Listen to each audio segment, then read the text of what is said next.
Welcome to the Think Yourself Healthy podcast, where you meet the intersection of mind, body, and soul. I'm your host, Heather Duranja, founder of Nutrition Vixen, registered dietitian, nutritionist, personal trainer, and cognitive behavioral specialist. I'm a mother, author, self-improvement junkie, and recovering perfectionist turned professional half-asser. Each week, I'll be bringing on a guest or a topic that will help you go from surviving to thriving. Are you with me? All right, here we go with today's episode. Hello, everybody. On today's episode, we have with us Kaely McDevitt, who is a registered dietitian that utilizes a functional approach to nutrition, helping her clients personalize their nutrition for optimal health and hormones. Kaely owns a virtual private practice where she helps women overcome lingering hormone and digestive issues. She is also the co-creator of the online women's health course and community, Her Hormones Academy. She is energized by helping others take the driver's seat on their health journey. Kaely, thank you so much for being here with us today. I'm so excited to have an opportunity to share you specifically with the audience. I found you through social media, I don't know, several years ago. I have been a big fan of yours. I absolutely love the work that you are doing, specifically the niche area that you have carved out, focusing on a functional approach with hormones, specifically for females. I think that this is an area that we're going to need continued support in as we have increasing infertility, as we progress as a society. So I think that the work you're doing is very, very much necessary, and you are making a tremendous, tremendous impact on many, many people's lives. So thank you for what you do. Oh, thank you so much for that and for having me on. I'm excited to chat with you, and I've been a big fan of yours for a while now too. So this is great. I think that initially one of the things that I was drawn to you was because as a registered dietitian, you were practicing outside of that box, similar to myself. And, back in the day, I felt very isolated as a dietitian, not having a strong supportive dietetic community who supported that functional approach, specifically around hormones. And then after you and I had an opportunity to kind of get to know each other on a more personal basis, our backgrounds were, very parallel in terms of the professional approach that we took. And most importantly, that self-educated approach that we took beyond our degrees in dietetics. Mm-hmm. And you have a master's as well, correct? Yeah. Yes. Yeah. Okay. And I'm sorry, what is your master's in? It's nutrition and exercise physiology, actually, right. Which was the direction I thought I would go and then did not. It's funny how, I initially, when I was becoming a dietitian, wanted to specialize in renal health. No way. Yeah. And then I stepped one foot inside a dialysis center and said, never. And this is even more ammunition to, continue to proactively take my health into my own hands. So yes. It's kind of funny. We have one idea and then the universe shows us a completely different pathway that feels more aligned with who we are and what our intention and purpose is. Yes. So I am really excited to hear from you. What led you down this pathway? Yeah. So like you, we were drawn to the science of nutrition and dietetics. And I, as much as I don't fully agree with a lot of what was taught in the long and expensive schooling we went through, right. It was a necessary foundation for what we do now. So I'll always be thankful for that. Absolutely. But I just had this, it was honestly probably just a lack of fitting in feeling like in my core during my clinical rotations where I was like, oh my God, like this isn't at all what I thought I would be doing. And I don't feel like I'm having the impact that I went into this field to have. So I just kind of always had this bubbling in the background. Like, I don't feel like I'm fully helping people in the way that I thought that I would. And paralleling that, I started to have my own health issues and they were in the hormone health space. I was put on hormonal birth control in high school, and it was presented as like the one solution to bad periods that I was having. So I was like, all right, cool, we'll fix it. So I started taking it, and I really, year after year started to feel so separated from myself and developed a lot of anxiety and depression. I, was a very energetic and motivated person, and that was tapering off. I had a lot of low energy and digestive issues, and found that the conventional approaches that I was seeking out and even learning myself weren't able to address it. So it was really like a trial by fire situation where I was just trying to help myself. Right. Ended up where I am now, turning around and trying to help other people with that.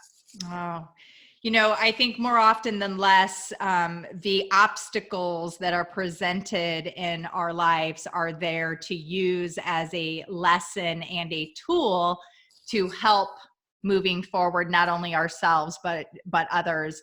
And I find that dietitians specifically, we typically go into this field because there was some sort of personal motivation that we felt very much connected to in terms of the science behind the nutrition and how that plays out with our physiology and our whole well-being as a human, which really excites me because I believe so strongly in living life through our purpose, especially if we're able to tie our professional goals and means with that purpose. It doesn't get better than that, It doesn't. It really doesn't. I completely agree. Yeah. So, so you were placed on birth control, you started having issues. So what was the big aha moment for you that was allowed you personally to have a shift? Yeah. So it was mostly frustration at first. I would see my doctor, I'd explain the issues I was having. They would be completely dismissed. I would leave. I would try to apply what I was learning, nutrition wise. And I was like, man, if I'm very close to becoming a health professional myself and I can't figure this out, I was having this like identity crisis. Yeah. Where I was like, oh my gosh, I'm inept in this field. I can't even help myself. And so I moved to California. You and I were both in St. Louis for our internships. We missed each other by like a I know, year. it's so crazy.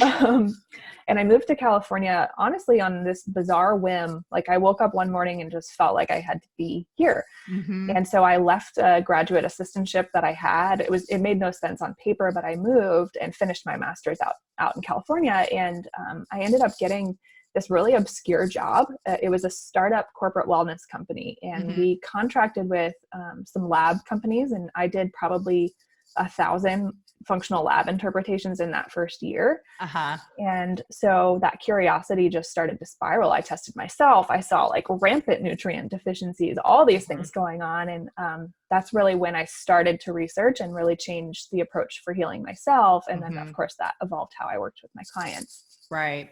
Yeah, I love that. And similar to you, very early on in my dietetic career as a registered dietitian, I started working with lab testing and outside of what they were doing in the doctor's offices and looking at things from a more optimal range. And I think within a matter of 2 years, I probably had evaluated over several thousand, I mean like thousands of labs, which the more I saw and when I started seeing the correlations between the things when I'm reading their nutrition assessment forms, and then we have our interview, and then I'm looking at the lab work, it was like this huge fire was lit. And I was like, oh my gosh, there's correlations here. And it was really exciting because I don't know about you, but in my experience with my undergrad and even an internship, the exposure I had to lab was very minimal. So when I took this role and had the extensive training in the functional approach of viewing laboratory work, I was really intimidated, but it became so empowering. And I'm such a firm believer in looking at the metrics, measuring the variables that we can't see, and being able to get the direct answers so that the approaches we prescribe are going to be the most impactful, right? Like, let's get to the root of the problem. Let's start let's stop the guessing and let's start the Yep. testing.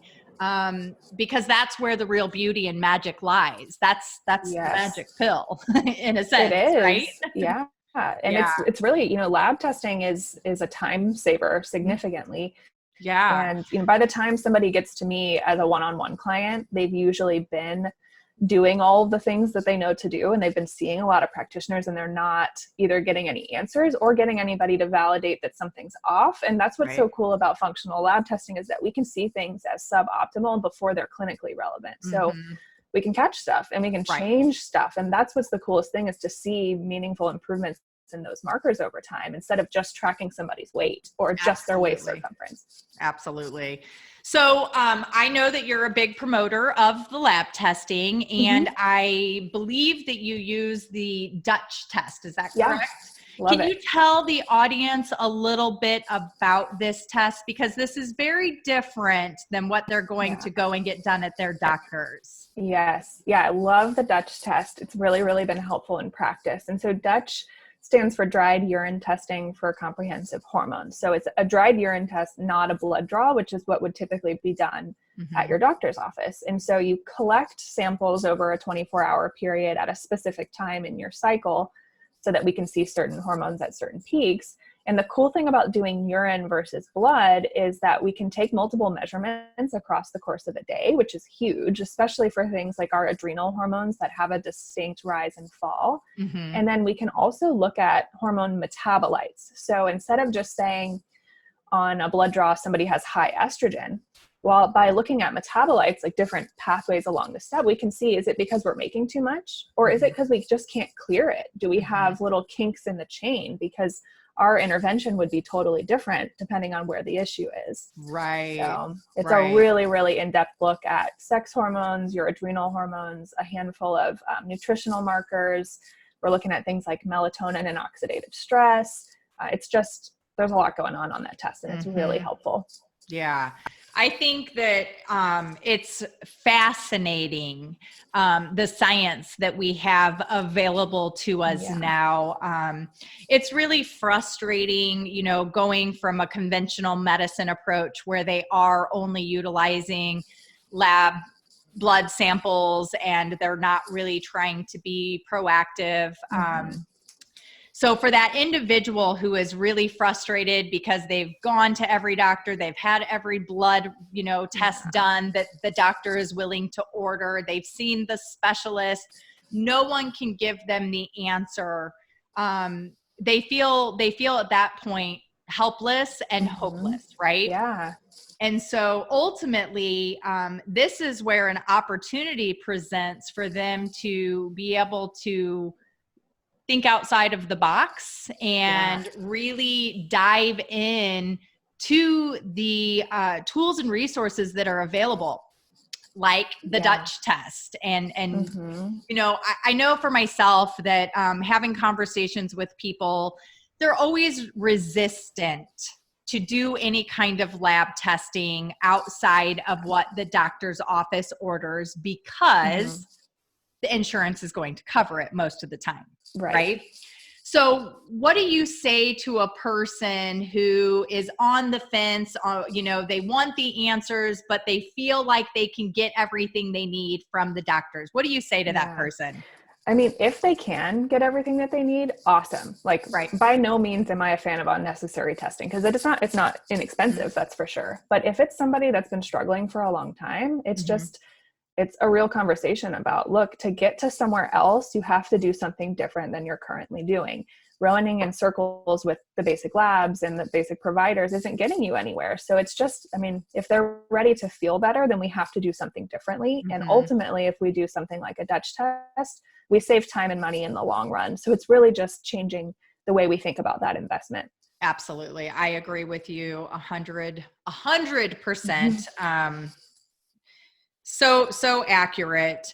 So with the population you work with, tell me, who is your ideal client? Who is the person that's coming to you for help? Yeah. So typically my clients are of childbearing age. Okay. And they've typically not felt well like their entire adult life. What does that mean? Yeah. So they've known something was up, and they may have voiced it several times with practitioners, but everything looks normal on paper. Okay. So they're being told, no, you're fine. Or the solution is, here's an antidepressant, or here's birth control, or some kind of something like that, where they've always felt a conflict with the way that it was addressed, but they don't feel in control over the trajectory of their health. They're just kind of along for the ride. And so I see a lot of infertility, PCOS, and endometriosis in my practice.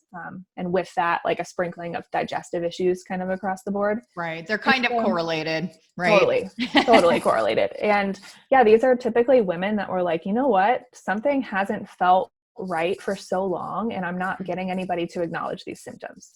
That's like my ideal woman, because they know in their being that something else is going on, and they want to investigate, and they want to do the work, and they've been doing the work. It just hasn't been, yielding the result. Yeah, exactly. So yeah, that's so frustrating, for the average person who's out there doing the work, investing in the supplements, investing in the healthy food, the gym membership, doing all of the things, and they're not seeing the results. I think personally, the PCOS community, the person suffering from PCOS is a really good example of someone who is doing the things, but it's not yielding the results, which leaves them feeling more frustrated, more hopeless.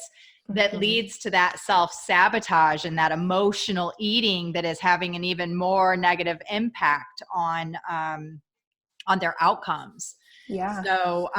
So what got you, so how did you end up working with the PCOS population?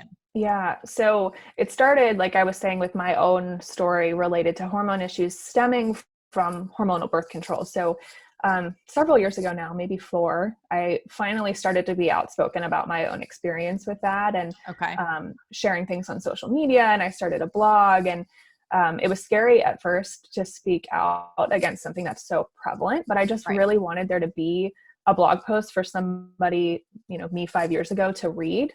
Because when I was going through this, like, there was no information. I just felt like I was flying blind. Right. And so by talking about birth control and hormones in that sense, it kind of naturally bled into that community, because birth control is like one of 2 main things ever presented to somebody with PCOS, like that and metformin. Yep. So I started to get more and more women with PCOS in the practice. And then that expanded to broad infertility, and then endometriosis worked into that group too. So really it's just women with hormone issues that have a short supply of answers and resources available. Yeah, that's great. So I want to go back and touch back on the topic of birth control. Okay. Because more often than less, females are being prescribed birth control at an extremely, extremely early age. I remember my youngest daughter, there was an incident where she was put on birth control by her doctor, which completely violated my recommendations. It was a really not so great time in my life when, my daughter was having a lot of cramping. She wasn't feeling good. And so the solution from the conventional medicine approach was, well, let's put her on this birth control, and that will control the cramping and reduce how heavy the period is. Yeah. So what are some of the negative consequences of being put on birth controls, and especially being put on birth control at such a young age? Yeah, I know. And that's the exact story for me. I just had really symptomatic periods. I was miserable. Yeah. And so they were like, oh, simple, here's this. And so my fundamental issue with that approach is that we are not addressing what was causing those symptoms in the first place. Right. And if we want to go even broader than that, we're treating the menstrual cycle as a nuisance that needs to be muted. And so at the core, that's a major problem, because this is something that half the population is experiencing, and it's a vital sign. I mean, it's a beautiful thing. It's amazing. And it's a sign that everything's working well. So anyways, I'll get off that particular. No, I actually like that a lot. I think that that's a perspective that needs to be talked more about. Yeah, it's like a body literacy thing. We don't get to learn much about how things work, and therefore we don't have an appreciation for what those things mean. And then we lose that whole root cause approach, and we slap a birth control Band-Aid on it. And I don't have any issue with a woman choosing birth control as a means of preventing unwanted pregnancy if she deems that that's the right option for her. That's totally her call to make. I think it's an amazing invention overall. But what's lacking is the information about how it actually affects the body. And particularly when you think about somebody going on it so young, like I did and your daughter did, your body is still trying to figure out how to cycle on its own at that point, which is typically why you have so many symptoms, because estrogen and progesterone are not quite doing their thing. And if we take birth control then, we never settle into that rhythm. The body never got a chance to figure it out before we just totally shut that system off. And so what we usually find is that when that woman does eventually come off, maybe she wants to conceive down the road, it takes a lot longer to get normalization of that whole rise and fall of estrogen and progesterone, because the body never figured it out on its own all those years ago. Yeah. Not impossible, just harder. Right. That's a great point. And that's definitely not something that, when we're handed that little pamphlet at the doctor's office, it doesn't, articulate in there that this could potentially create a problem with your body being able to self-regulate long-term. Right. So for you specifically in your practice, what kind of consequences have you seen from long-term birth control use? Yeah. So the first one being a difficulty getting their cycle back once they come off. And so a lot of times that's dealing with like brain ovary communication again, because we've really just shut that off for so many years. It's low progesterone. So taking it back, especially for the women that started it so young, they really never learned how to make their own progesterone. So it's about getting the right nourishment. And again, brain communication is a big piece of that puzzle. And then we know now that birth control raises the rates of anxiety and depression pretty significantly. So those are things that I see in my practice. We know that it influences the gut microbiome significantly. See that again in my practice. So it's pretty wide-reaching effects. And my biggest issue is that none of that's ever communicated. So, we take these things and have no idea why these symptoms are coming up, and they're very much correlated. Right. And unfortunately, I think more often than less, when you go to the doctor and you present these additional symptoms that have occurred from, taking the birth control, you're just prescribed another medication to control that symptom. And then that creates another symptom, and you get into this vicious pharmaceutical cycle that, ultimately I feel leads to what we call polypharmacy, where people are taking so many different medications and they're contradicting one another. It's creating a lot of issues. So it's exciting when I have an opportunity to work with clients myself, and we start to get to reduce those medications, and then eventually, maybe most of the time, more often than less, they completely are able to eliminate all medications, which is awesome, absolutely amazing. Yeah.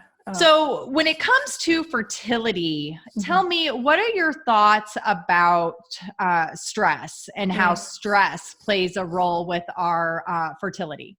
Oh my gosh, huge role. And I think that it's easy to try to make hormone health and fertility super complicated because, if we want to get into like the biochemistry of it, it is complicated, but we don't have to go to crazy measures to improve our fertility, which whether or not you're trying to get pregnant, fertility is an important thing. That's a sign that everything's working well.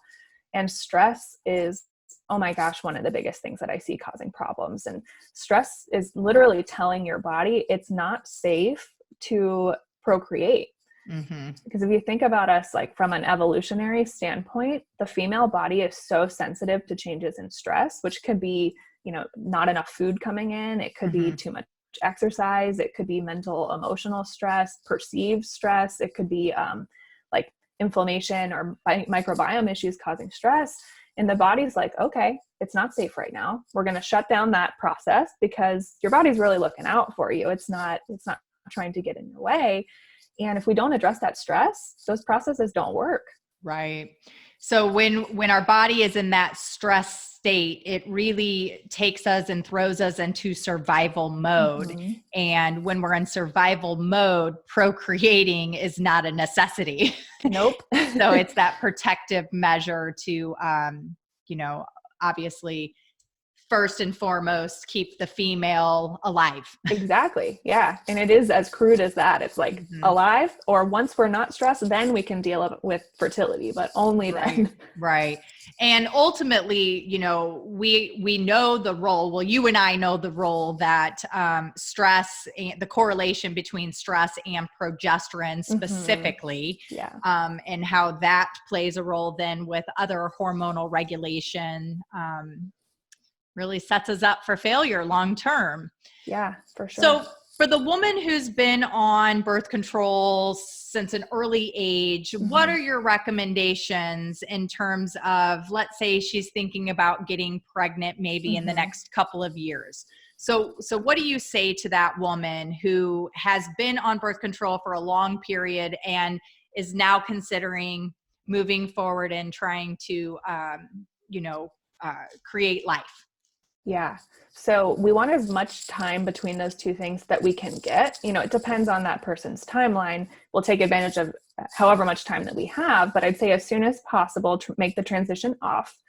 And then there are 3 main body systems that really need support during and right after the transition. It's going to be digestive health, liver health, because it's how we're going to get rid of the rest of the synthetic hormones that have accumulated. And then we need to replete the nutrients that were depleted by the pill. And there's a handful of them that we know pretty clearly now from the research that the pill depletes. And so if we want to proceed with a healthy pregnancy, we need to make sure that our nutrients are topped off. We need to make sure that our gut's doing what it needs to do and that our liver's moving toxins out as it should. So, inside her Hormones Academy, we talk pretty specifically about this protocol, and its liver, its gut, and its nutrients. And we found that it really decreases the symptoms that women have as they transition off. And then it can expedite how quickly we return to regular ovulation, which is, the hallmark step toward a healthy pregnancy, the necessary step. So those would be the first things. That's exciting. So do you, so for a person who is thinking about getting pregnant, obviously there are some dietary things that need to be taken into consideration, but are the dietary needs pre-conception different than the dietary needs of somebody who actually is pregnant and wanting to have a healthy baby? Is there a difference? Slightly if we want to think about total quantity as pregnancy progresses, but if you are thinking about growing a human being in the near future, there's never a time when nutrition is more important for you. So whatever you're doing is being directly passed on, not just to that generation, but actually the generation after that. So it really comes down to getting enough food. That's huge for decreasing one of those main types of stress that can influence fertility. And then quality food. We want good, healthy fats, enough protein, a good amount of carbs with some good fiber, all kinds of plant foods. It's so important both before and during. I'm so glad that you are really focusing on the nutrients pre-pregnancy. And I like that you are able to validate that, we need to think beforehand versus once it happens. And I think from a population perspective, typically nutrition is addressed more once they find out that they're pregnant. And the reality is that nutrition prior to conception is vital. So vital for not only the health of the mother, but the health of the fetus and the long-term outcomes of that fetus. Yep, you are so right. And it's hard if we don't address this until pregnancy has happened. We're playing catch up nutritionally, and it's difficult to do. It doesn't mean it's not worthwhile. So if somebody does find themselves pregnant before they were doing these steps, it's still absolutely worth addressing nutrition, getting on a good prenatal. We can still make meaningful impact, but if we can do it beforehand, even better. Right. Absolutely. Do you feel that from a public health perspective, we could do a better job of educating the population of the importance of nutrients prior to conception? Do you feel like there's a lot of, kind of talk to me about that?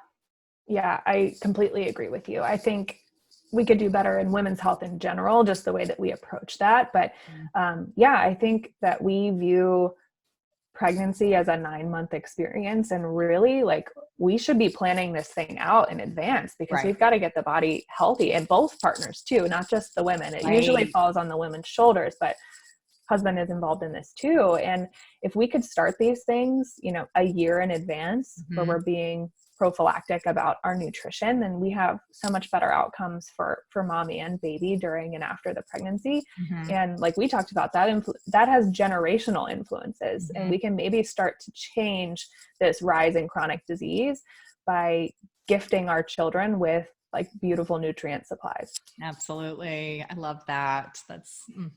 So tell me, do you think that, I personally feel that a lot of people who go to the doctor and are put on birth control, it's to manage the symptoms of the cramping, the, heaviness of the flow, all of that stuff, all of the unfortunate consequences that we experience sometimes.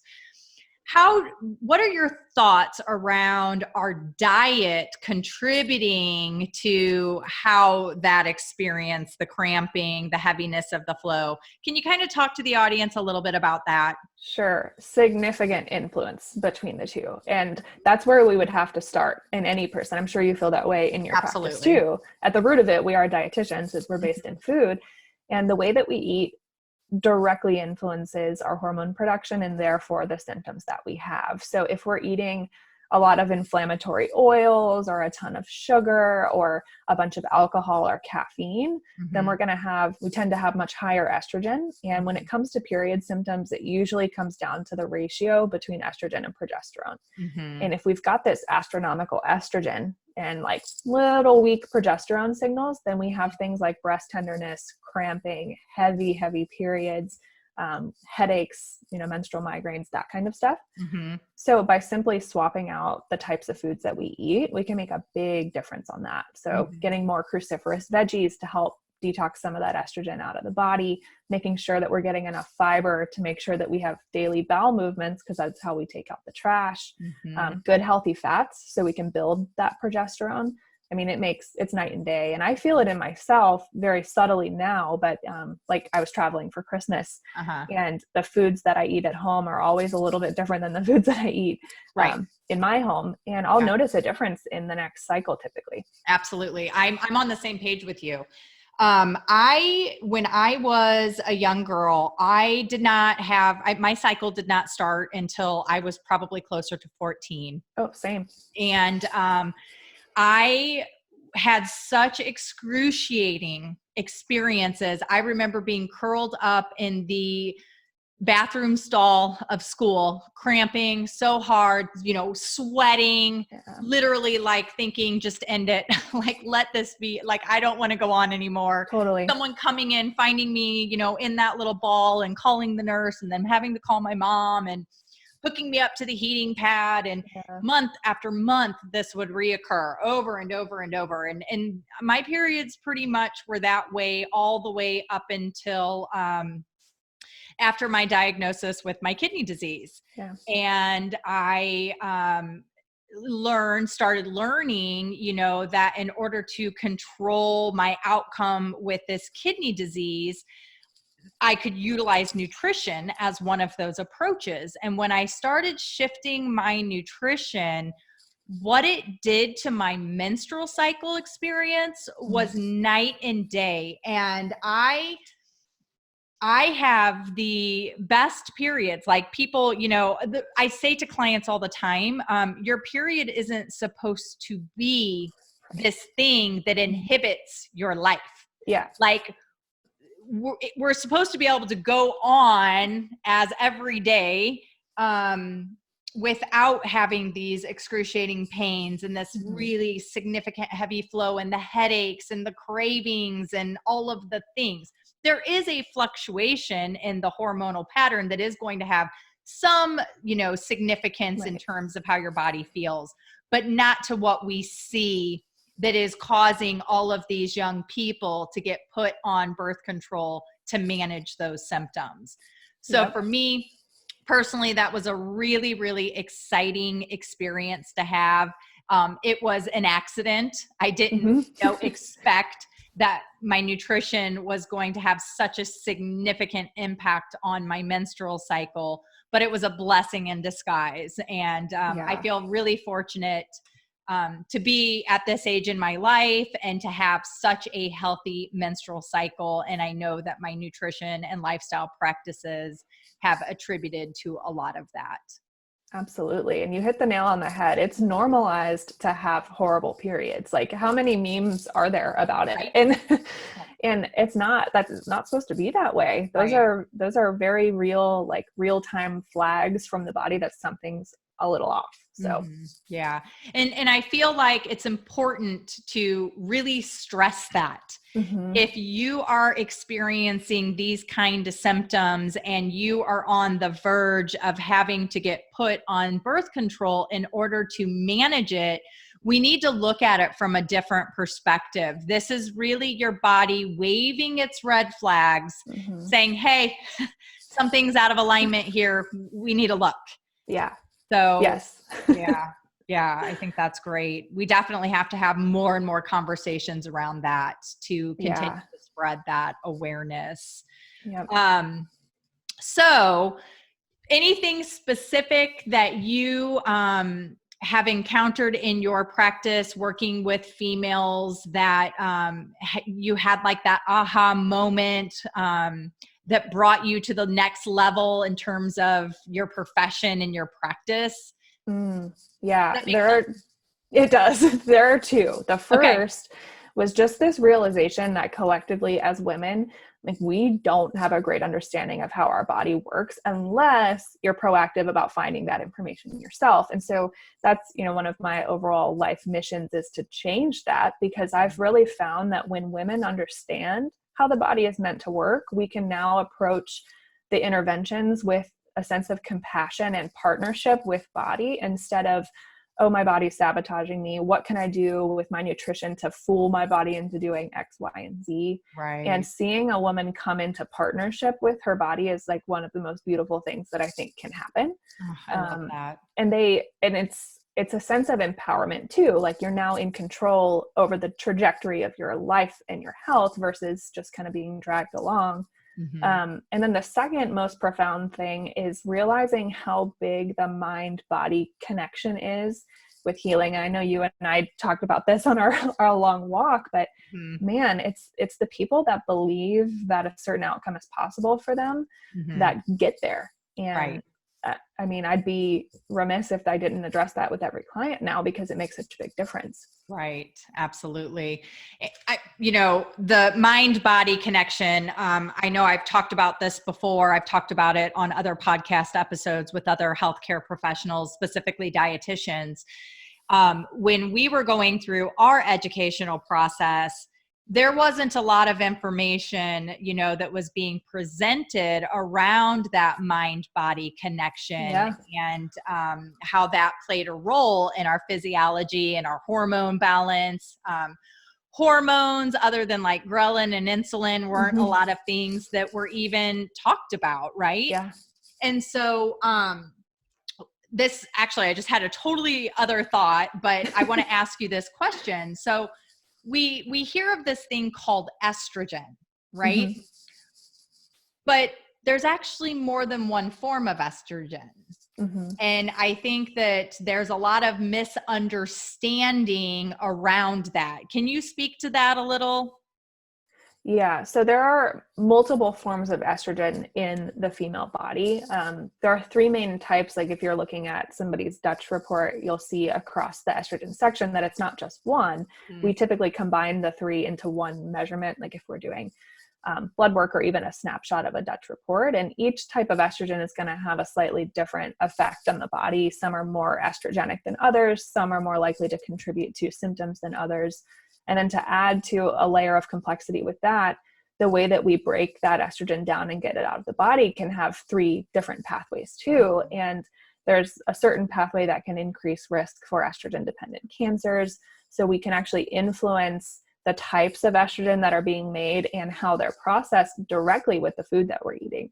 So I know I had mentioned cruciferous veggies back when we were talking about birth control, but that there's a compound in those types of plants, and that's our broccoli, cabbage, kale, Brussels sprouts, that group, that actually makes sure that we shunt estrogen down a healthy pathway. So there's a lot more to estrogen than just estrogen. There are many different types, all kinds of different pathways and ways we can influence it. I know as a dietitian myself, I get a little bit frustrated when I see other dietitians out there saying, you know, I'm not sure how to frame this exactly, but I see a lot of dietitians promoting our body has everything it needs. You know what I'm talking about? Oh, yes. And I kind of roll my eyes and get a little bit frustrated because I think that there's just a lack of understanding exactly that pathway and the significance that it has. Our body does a really incredible job of getting everything to the liver. It does an amazing job of getting everything to the liver, but where we fall short, in my opinion, is that we lack the nutrients that are needed to do that second part of the detoxification phase that then determines what kind of pathway that hormone translates to. So what are your thoughts about that? I totally agree. And we see a lot of those posts from other dietitians, like, we have all the raw materials for detox. We don't need any support. And yeah, we do have the raw materials for it. We've got the machinery for it, I should say. But what happens is the world we live in today is not the world we lived in 100 years ago, when maybe that would have been sufficient. We've got so much going on in the body and things that we're exposed to, from the air we breathe, the products we put on our hair, skin, and nails, the food, the medications. All of these things really bog down those pathways in the liver. And then they actually deplete the cofactors that are needed in those steps. So in my experience, and it sounds like yours too, most people need some support there for that to go smoothly. And it's different than putting someone on a detox juice cleanse. That's what gets the bad rap. Yes. I can't, with the new year approaching, I cannot tell you how many questions, messages I got. What are your thoughts about do you have a recommendation on a good juice cleanse? And I know. Yes, I have a fabulous recommendation. Don't do it. You don't need it. It's that. It was kind of funny because sometimes I have to remove myself from environments where, for instance, that morning after the Gong Puja ceremony, all of these women are standing in a circle and they're talking about how they're starting their green juice detox that day. And I literally had to grab my stuff and get out of there as quickly as possible because I just could not subject myself. I just couldn't do it. Nope. I feel you. So tell me, what are your thoughts about the green juice cleanse? I think it's silly. So I will never hate on getting more vegetables in. That's we know that's always a good thing. But if we're thinking about detox specifically, some of those cofactors are amino acids. So they're building blocks of protein. We can't get that from a green juice. So it's just that fundamental flaw in the plan that makes a green juice cleanse not an effective means of detox. Well, and for me, I think one of the more frustrating components of that is not only is it extremely expensive, but we're removing the core factor that supports the detoxification phase in the body, which is the fiber. Yeah, I know. Right? So, as dietitians, we know that estrogen is reabsorbed in the colon. And that is what, that's part of why we have such issues with estrogen dominance, because women aren't getting enough fiber in their diet. So therefore they're not having regular bowel movements. They're constipated. That estrogen is sitting there in the colon and getting reabsorbed. And then, and we won't go into the physiological pathways, the chemical pathways, but so that is one of the big things that I have is, why are we spending all of this money to purchase something that is missing the most vital component that we need to detoxify the body, which is fiber. Yeah. Yep.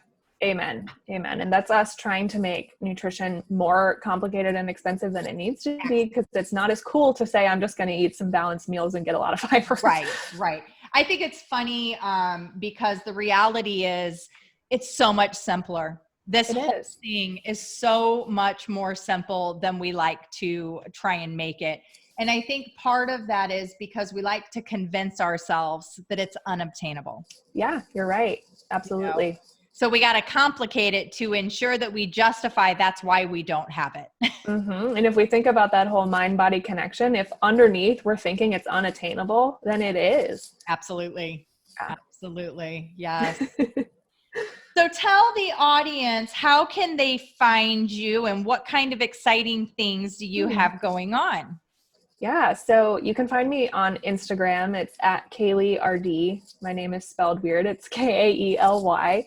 And then my website is KaelyRD.com as well. And that's where you'll find more information about like my one-on-one services. And I've got a blog going on, but I do almost all of it on Instagram because it's too hard to be doing multiple platforms. Absolutely. And then you can also find Her Hormones Academy on Instagram or the website. They're the same as well. And that's the course option.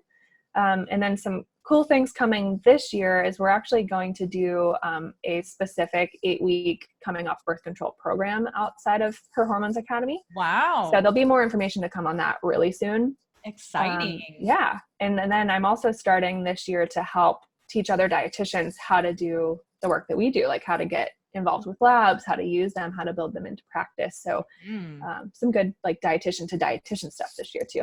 That's exciting. I love it. And it's so, so needed. It is so needed. I really see a shift in our industry and the way that we practice, the way that we provide services for individuals, because unfortunately as dietitians, access to us is so limited when it comes to anything that's covered through insurance. You know, it's actually really shameful, to be perfectly honest. It is. And so the reality is that, you know, if someone wants to have access to the knowledge that we provide, they have to pay out of pocket for that. And personally, I feel that that's an investment that is worthwhile making, because what it saves you in the long run with copays and seeing specialists and I mean, you're saving money. And then not to mention what it does for the quality of your life. That in itself is priceless. And I say these things because I have lived them personally. I know firsthand. I remember, you know, being that girl who lived off of Cheetos and Mountain Dew and felt like crap all the time. And then when I made some lifestyle shifts, particularly around nutrition, it was like a rebirth. It was like, you know, the fog lifted, the depression, the anxiety, all of those things were being managed efficiently through how I was feeling and what I was feeding my body and correcting those nutritional deficiencies and whatnot. So thank you for the work you do. I really appreciate you taking the time to share your expertise and knowledge with the audience today. If you guys are not already following her, you have got to follow her. She's awesome. Her stories are amazing. She's constantly putting out valuable information that you can access for free. I love your infographics, by the way. Just I'm going to be tagging you. I recently stole one of your ideas, and I'll be making sure I give you credit in that. But I love them. You know, those little, it's simplifying. It's making this something that's easy to digest, and you do such an incredible job of you know, doing that, achieving that. So thank you from the bottom of my heart. As a dietitian to another dietitian, thank you for the work you're doing. You're making a tremendous impact in this world, and your clients are very lucky to have you guide them through the journey to get to that other side. And I'm sure that they all would sing your praise and applause. So thank you, Kaely. Well, thank you. Thank you so much for that and for having me and the work that you do and creating this new platform for people to get access to you and your information. I think it's awesome. Well, I personally feel strongly that, this isn't about me. It's about, as a collective, what can we offer to the audience? And it takes a team. We can't do this individually, No. We can't. It takes a lot. So again, thank you so much. And I would love to have you back on so we can talk more things. I'm excited to continue to watch your journey and see her hormones continue to evolve, as well as this new journey that you're taking on with helping to educate other dietitians. There's a huge, huge need for it. I think the work you're doing is going to be really impactful long-term. So thank you. Thanks. Thank you. Yeah, I'd love to come back. Always love chatting with you. Thank you so much for spending this time with me on the Think Yourself Healthy podcast. I'm so grateful that you stopped by. If you could just take a minute to share this episode with someone you think who would love it, it would be amazing.